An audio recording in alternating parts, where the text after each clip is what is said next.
করো। এই দেখো করো, এই যে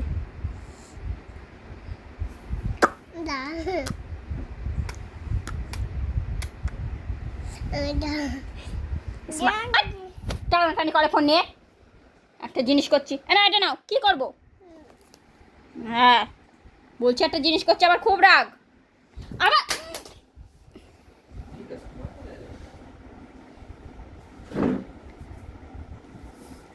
এরকম ছেলে মারে। আর ফোন দেবো না। ফোনটা একদম 12টা বাজা যাচ্ছে ফেলে ফেলে। একটা ফোনের দাম এখন একটা কিনতে গেলে 20,000 30,000 টাকা দাম। দেবই না পুরো। যত্ন নেই, কোনো জিনিসের দাম বোঝে না। মাম্মা রাগ হয়েছে, রাগ করতে হবে না, এই দেখো স্মাইল করো, কারে বকেছি বলো তো? এদিকে তাকাও। লিজাত, লিজাত চেনো? লিজাত চেনো তুমি? হ্যাঁ, লিজাতটা চেনো? হুম, তোমার পুতুলটা কি করছে? ওঠো মা ওঠো। আচ্ছা দাও, তাহলে আমি ছেড়ে দেবো।